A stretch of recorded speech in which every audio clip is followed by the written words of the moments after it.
What a weekend. It was a long one for myself. Not a whole lot of sleep, to be perfectly honest. I got home last night about 3:30, I think. Managed to get up at about 5:15 and get here a little early so I could get prepared for the news show this morning. Gonna sleep really good this afternoon. I may actually take a nap for the first time in a long time. Hope you're all doing wonderful. It's a new work week. It's the end of April. Today's April 30th, which I'm pretty sure is the last day of April. I think tomorrow's May 1st. I'm sure there's some kind of May Fest event coming up in Carrollton I should know about. But it's 62 degrees outside the studio, and it looks absolutely gorgeous outside. It's going to be a very hot day today, but that's enough of your weather. I'm used to it doing the morning news program to talk about weather and news all morning. But today, right now, you can see how scatterbrained I am on lack of sleep. It's time to talk a little bit about politics, and there's a lot to talk about. This is my first scheduled day back in the hot seat as far as political ranting goes. Look at there. My voice is fine all morning until right now, and it starts cracking up. You've got to be kidding me. It was interesting because I didn't sleep much, so what happens overnight is your voice kind of resets when you're asleep. It gets cold. Well, only having a couple hours of sleep, my voice stayed warm, so I woke up just fine and started this morning. If you listen to the very beginning of the program, for example, at 6:07, 6:08 a.m. and hear my first newscast and my last newscast, I sound completely different. I should do a better job at warming up on the way to work and things like that, but it works out all right. Anyway, so now my voice is breaking up. Not to get too scatterbrained here. Lots of things to talk about. It's been a while since I've been on the program, so there's several things I want to address. And a couple of conversations I've had with some friends recently have led me to kind of want to step back a little bit and retouch on a couple of things. And one of today's news stories actually I want to talk about, so let me get that out before I forget about it too. I want to start off by restarting the topic on Adam's basic political beliefs. I know a lot of you probably disagree with me on a lot of very fundamental things, but in large part you do agree with me, especially when it comes to things like economics, individual liberty to an extent, and things on the general freedom side of the scale, since that is where I am. I'm a self-described libertarian, though there's plenty of libertarians who don't like me. There's plenty of Republicans who don't like me. There's plenty of Democrats, especially, who don't like me. And there's not a single socialist who likes me. I can guarantee you that much. But first and foremost, at the very root of my political philosophy is that I believe that force, at its very simple, definitive nature, is immoral. Now, I'm also not so foolish to think that anarchy is the best means of governance, absolute self-governance, because I think that is a method by which tyrants rule the world, or could rule the world anyway. So where do we draw this line in the sand about what level of force is moral? And in my opinion, and I'm sure many of my listeners' opinion, that line should be very close to the freedom side, such that you can do anything you want when it comes to the freedom aspect of what's moral, as long as you aren't hurting anyone else. And that's a pretty general principle of my political philosophy, that as long as you are not harming anyone else, especially in a direct manner. Indirect harm can be a little different, and that'll make this far too complicated to talk about that, but any direct harm is not something that constitutes as force in the way I view things. So, for example, forcing someone to buy health insurance, I think, is immoral. Forcing someone, by use of the police state, to not harm themselves by using cigarettes or alcohol or marijuana or methamphetamine. I don't care what the drug is. If you are harming yourself, that is your individual choice. It is your individual responsibility to not kill yourself. If you do, it is you are harming and no one else. The most prosperous and most productive societies in history have traditionally been the freest.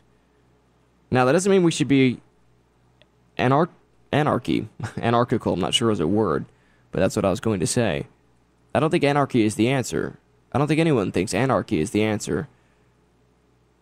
I've read quite a bit of John Locke, and I've read quite a bit of Ayn Rand. I've read a lot of right political philosophy. I've read plenty of Karl Marx. That's always interesting. I've read plenty of international stuff on politics, especially feminism is an interesting thing on the international scale. You wouldn't think feminism would be a prominent political philosophy, but in the international world it really is. And when it comes to international relations, you'd be very surprised how what was once considered a very insignificant political ideology to be very significant today. Where was I? We were talking about my basic political philosophy. That's what we were talking about. You'll really have to excuse me. I'm running on very little sleep today, but it's fine. I enjoy talking about this. Anyone who's curious about where I stand in politics, please feel free to give me a call, because I've found that as I've educated myself more and more, especially as a political science major and economics minor, I can safely say, and I don't mean this to brag or anything, but the average person knows absolutely nothing about politics or economics. I don't care how much Fox News you watch. I don't care how many George Will columns you read. I don't care how many newspapers you read. You don't know all that much about politics until you've studied political science and seen the ins and outs of American political tradition. If you know what a realignment is when it comes to political parties in the U.S., I think you really need a full circle understanding of politics to really get what's going on in the current world, because so much of it is very reminiscent of history. And I consider myself a political realist in the sense that political realists tend to be pragmatic and practical, and we also tend to look at history, especially when it comes to international politics. And this is where I'm drawing this characteristic of myself from, is my view on international politics, since I've studied quite a bit of it at University of West Georgia under Dr. Greg Dixon. He's a very good professor and libertarian. He's not ashamed of it. He is not very secretive about it, since he is officially the head of the libertarian group on campus. So a lot of professors do try to hide their political affiliation, but if you are the head of the libertarian group on campus as the staff member who runs that, it's kind of not a secret anymore. Much like Dr. Sanders, who runs the Democrat group. It's not much of a secret that Dr. Sanders is a Democrat. He's been on this program before as well. But as a political realist, I like to look at history and see how history may affect us going into the future. Now, history is not always the best indicator, but especially when it comes to economics, there are a lot of similarities we can draw too, and there are lessons to be learned when it comes from any political action, when it comes from any economic action, whatever it may be. Now, for those of you who don't know, especially if you aren't an economics or poli-sci major, which I think very few people are these days especially, you wouldn't know that political science and economics were once the same degree years and years ago. It used to be political economy because they were once one and the same. Now, nowadays, they do really go hand in hand. They are both sort of social sciences, and they're both pseudosciences, you might call them. There's nothing very hard and factual about either one. They're both very subjective to the person doing the research or the study being done. But looking at history, I find the comparative nature of all of it very fascinating. And looking at history, to me, has proven to be about the most successful way to do a lot of things. We look at Calvin Coolidge, and I want to sound like a Sean Hannity here and sound like a right-wing nut job when it comes to talking about looking at Kennedy's tax cuts, Coolidge's tax cuts, Reagan's tax cuts, and how subsequently gross domestic product grew after a short-term revenue decrease, and revenue drew dramatically after the economy grew. And I've talked on my program before, and I told you about Hauser's Law, and of the one thing you can deduce from Hauser's Law, I know Hauser's obviously very partisan, and he tries to make several different extrapolations from his point about his theory. One thing to me is absolutely clear on Hauser's Law is that that tax revenue is absolutely proportional to economic growth, not so much to the rate at which you tax. And that's the one thing I like to draw from that. And getting back to the moral philosophy thing, when it comes to politics, I don't think the government should be in the business, and a lot of you will disagree with me, that the government should not be in the business of social engineering. Now, a lot of you are nodding your heads right now, but a lot of you support things, and I get in trouble for this too, because I'm perfectly fine with gay marriage. I have no problem whatsoever with gay marriage. I don't think marriage at all should be an institution of the state. I don't think the state should be responsible for giving out marriage licenses. I don't think that is a proper role of the state to be affiliated with religious institutions. Period. There should be a clear, strict separation of church and state. Now, what I mean by that is very much what the founders meant by the separation of church and state. Jefferson meant there should be an absolute separation of organized religion and the state. Now, religion was very much at the very fiber, the very core development of our country. There was a very Puritan founding in the United States. You don't have to be religious to be Puritan in the United States.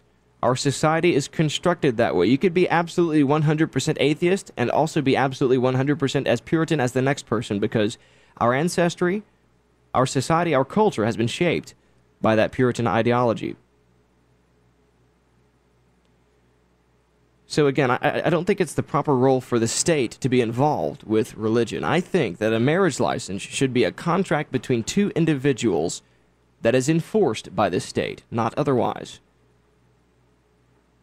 Now, I don't necessarily think that an individual should be able to make a contract with a horse, which is where this conversation often goes. But, and I don't understand the fear, honestly, of the gay marriage thing. And for a long time, I thought, well, marriage is connotative of a religious sanctity. I get that. So, for some reason, we shouldn't call gay marriage marriage. Well, there's a couple of what's coming to mind to me right now is a couple of different little internet posters that I've seen over the years that say, well, I didn't go park my car today. I went and gay parked my car since I'm a gay person. Or I didn't go shopping today. I went gay shopping. I'm not homosexual. I'm very strong religiously. I'm not very vocal about my religious opinions because I think, especially in the realm of politics and economics, you can leave religion out of the debate and make strong arguments on either side. There are left-wing religious zealots, there are right-wing religious zealots. And to me, I think it's not necessary to involve religion in your politics. Now, your religion will every bit shape your politics, which is more than fine. And the founders knew this. They knew that America was at its core very Christian, very conservative in nature, very Puritan in nature. And they knew that the American people would elect people who were very Puritan, very Christian in nature, and religion would be littered throughout government, but they didn't want it established in government. They wanted religion affecting people, not government. There's a big difference here. And I can't believe I've already killed 12 minutes, but if you'd like to call and just peg my brain on something about politics, please feel free to do so, because I'm going to spend the next few minutes, I think, just kind of going through the hard, cold beliefs that I have, and I'm laying myself out here on the table, so feel free to give me a call and tell me how you feel. Now, we're going to agree to disagree here. We're going to have to, because you're not changing my mind, and I'm probably not going to change yours, but if we can both draw something from this, that's what this is all. That's what I'm here for. I'm here to help people wrap their mind around things, help me wrap my mind around this very wide, very diverse subject of politics and economics, which are my two passions when it comes to intellectual discussion. So please feel free to give me a call. The number is 678-601-8255. I'll think of a couple of other things off the top of my head when it comes to my philosophy when we come back from the break. Stay tuned. Before you can promise hope or health or results to a person who has just been diagnosed with cancer, you first have to remove the one thing that scares them the most: the wait for someone to do something to help. Introducing 3 days from cancer diagnosis to treatment options, a promise from Tanner Cancer Care that means you don't have to wait for help at the time you need it most. Learn more about the Tanner Cancer Care promise at tannercancercare.org. Without liberals, well, you wouldn't really have a show. Somebody's gotta say it. I am in my 40th year of doing talk radio. That's why Neil Bortz is on the radio. And during those 4 decades, I have heard people say, without the Vietnam War, you wouldn't be able to do talk radio. Without Jimmy Carter, without Hillary Clinton. Now we're going to have people saying, without Barack Obama, you wouldn't be able to do talk radio. Don't miss the Talkmaster Neil Bortz 10 to noon right here, News Talk 1330 WLBB.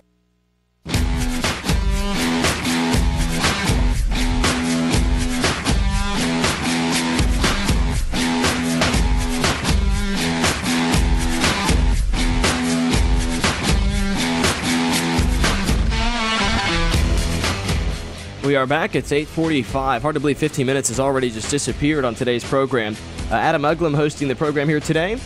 Back in the hot seat, feeling a little rusty, but I'm mostly just running on no sleep. But I don't know why today I feel like just laying out my political philosophy to you. I think it's very important for you to understand this about me if you're going to listen to my program. And I may get myself in trouble, but that's okay because I'm here to make trouble if that's what gets you to listen to the program. And I've got a lot of very, very, very, very amazing listeners. I've got at least a dozen people who call periodically, some more than others, but fairly regularly who like to call me after the program and talk about things. And it's always very civil. It's always very humbling. And I enjoy the conversation. So I appreciate that, absolutely, those of you who do like to call after the program and talk to me. I think I've talked to several of you, Sharon and Chris, I think, for 15, 20 minutes after the program. It's a lot of fun. I've really enjoyed my time here at WLBB, and I intend on staying here as long as I can. And I really do enjoy this. It's a lot of fun getting to meet people in Carroll County and talk about things like this and open up this intellectual discussion. You meet the best and the brightest of the world when you meet the people who actually care about politics and economics, because to me it's depressing how many people just know nothing about politics or economics, either one. The two things that drive most of everything that affects their lives, they know absolutely nothing about. I mean, I don't even want to know how many people walking around the streets across the country can't tell you the rough guess of how much debt the country has, or the rough guess of how many senators and House of Representatives members we have in total, which would be 535. I'm sure most of you know that, but you're different people. You're listening to an AM radio station. You aren't listening to a pop hits station 24/7. Most of you who listen to AM radio almost exclusively because you want information. You strive for usefulness. Now, don't get me wrong, I love music. I like music. I like our radio stations. We have great music on our stations. Great Classics is a favorite of mine. Of course, Kiss 102.7 is a good one, too. I love music also, but there's a time and a place. And if all you do is listen to music, I don't think you're doing yourself a favor. And I'm not terribly sure listening to politics all the time is necessarily doing yourself a favor either. I don't think I was very good to myself when I was big into talk radio. I used to listen to it 24/7, just all the time, talk radio, talk radio, talk radio.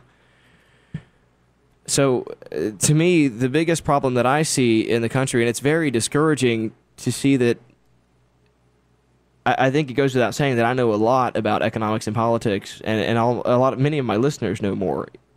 Especially the ones who disagree with me, you still know more than most people do by a significant portion. And to me, that's scary, that we have a culture, a society that is so disinterested in the way the government works, the way the economy works, that this is where we are. And I honestly think it's almost by design.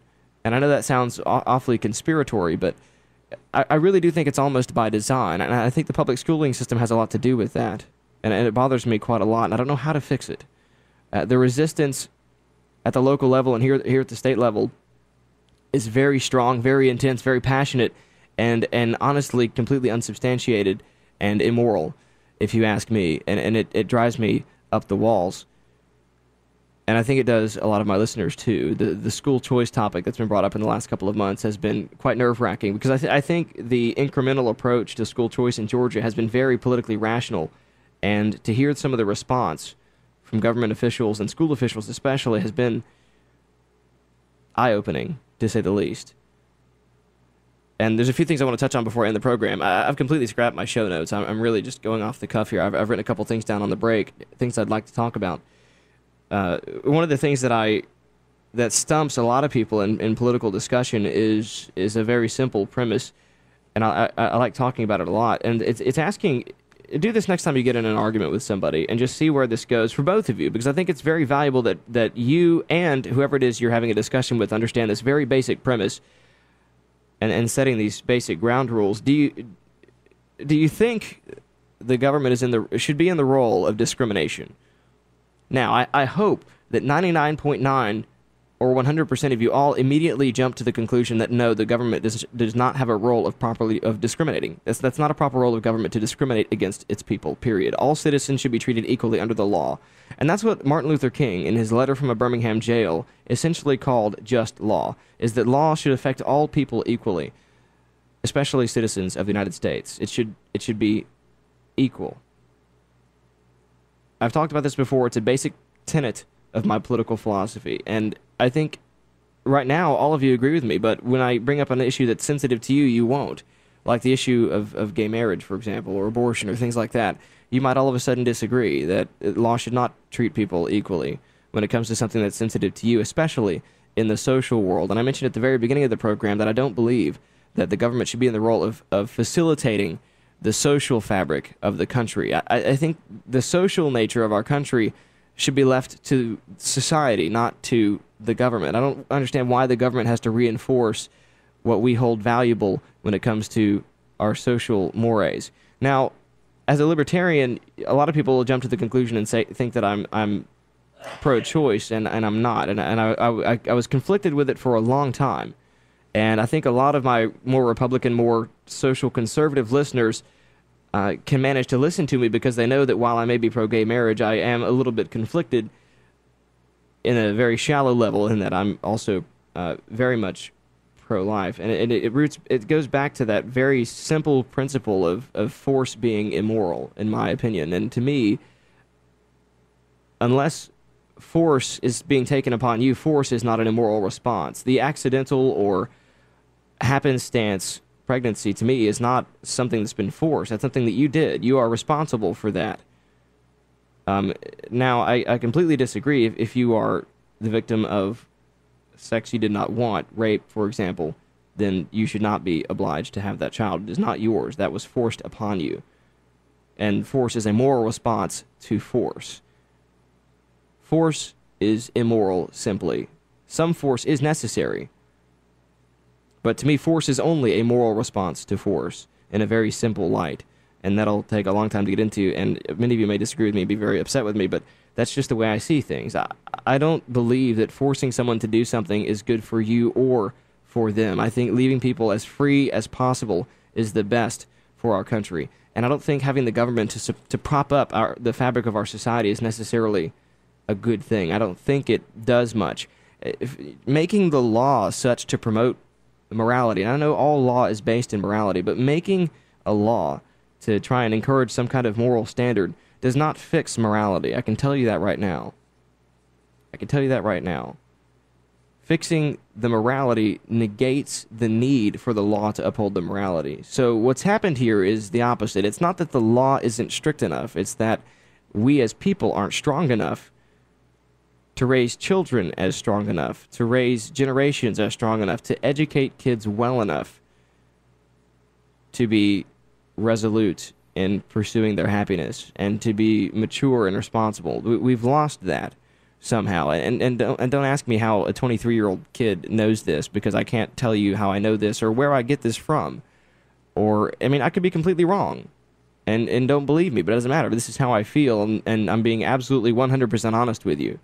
I'm probably the most honest person I know, but back after the break, we'll talk about a few more things before we wrap up the program. Seriously, I've thrown away my show notes, and this is it. This is the program today. We're talking about very core tenets of my political philosophy, and nobody's angry at me yet, or you'd have called. The number is 678-601-8255. Again, that number is 678-601-TALK. Back after this.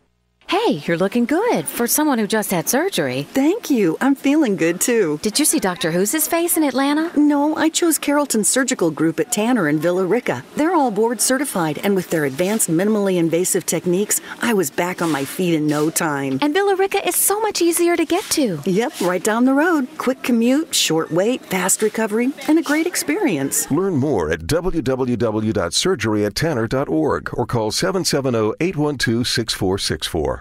The Sean Hannity Show. I feel a sense that we're killing each other now, and that's not going to be helpful in the end. I understand people's I know you want to get this right. I want everybody to get this right. So let's go through the process. It takes time, but it'll resolve itself. And I promise that if we all just understand what's at stake, we can win in November. It's not easy to defeat a sitting president, but it can be done. His record is that bad. Sean Hannity, live, weekdays from 3 till 6 on News Talk 1330 WLBB.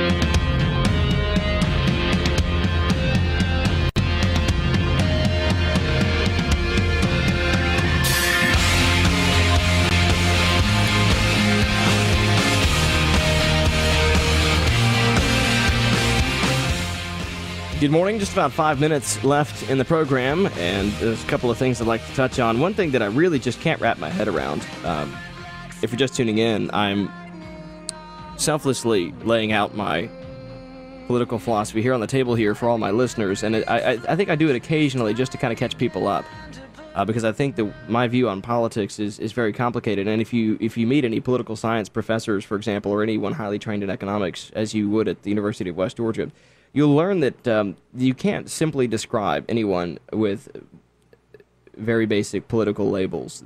Their views, professors especially, and this is what I mean here, are very complicated. It's not so cut and dried. And you'd be surprised how many quote-unquote conservative or libertarian professors there are. Now that I'm close to graduating, professors are a lot more forthcoming with their political views, because they all know that we've been curious for years and years, and they begin to come out with it. So I'm constantly surprised with how many libertarians and how many Republicans or conservatives work at the University of West Georgia. I think while it's certainly a pretty liberal institution, as much as I hate the terms liberal and conservative, it's what's appropriate in the journalistic context of this radio program. It's a pretty moderate, I think, school. So to come back and talk about one more thing before we go, one thing it probably never will wrap my head around. I've only got 2.5 minutes left on the program, 3.5. The Sunday alcohol sale business and the Temple News story from this morning just absolutely bothered me. I don't understand it. I really don't. The no Sunday sales on alcohol. I think you should immediately look at the First Amendment and look at the Congress shall make no law respecting an establishment of religion. Plain and simple. How is that not respecting an establishment of religion? It absolutely is.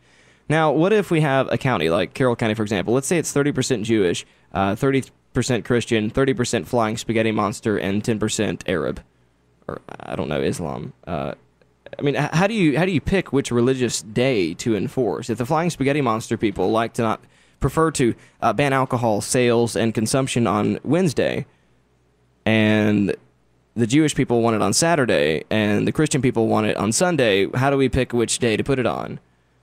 I don't get it at all.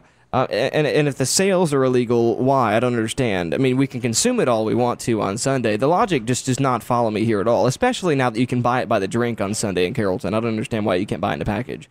So I can go to the bar and get hammered. That's perfectly moral and Christian according to the law here in Carrollton, but I can't buy it in the store because buying it by the package would be completely immoral somehow. I don't understand the two-faced side of the social conservatism where we talk about free markets and individual liberty in a speech, but when it comes down to it, everybody gets awfully timid when it comes down to it. I don't get why we falter when it comes down to the individual responsibility. If not getting a DUI is considered being individually responsible, that it should be up to you. Banning alcohol sales on Sunday is not doing us justice by trying to make it an issue. What we need to do is be more responsible individually, and that will solve our problems. Making a law to solve a problem is really circumventing the nature of the problem, and the nature of the problem is us. The fewer the laws, the freer the people, the more prosperous we will be. So the better we can fix society without government, the better off we are. And I hope many of my more conservative listeners can agree with that. And I can't believe it's almost over. A half an hour is just completely gone. Hope you enjoyed the program. It will be available later today on my website, the website libertariat.wordpress.com. Again, that is libertariat.wordpress.com. If you enjoy YouTube, I have a whole channel with a number of my shows. Type in one word, The Libertariat. The Libertariat. It spells just like it sounds. Trust me, when you get on the keyboard, it'll be easy to punch in. Also, please feel free to shoot me an email. It's libertariat@gmail.com with any questions, comments, or concerns. Hope you enjoyed the program. Honestly, no idea why I felt like laying myself out here today, but now I hope you know me a little better when it comes to my side of politics, and don't hate me.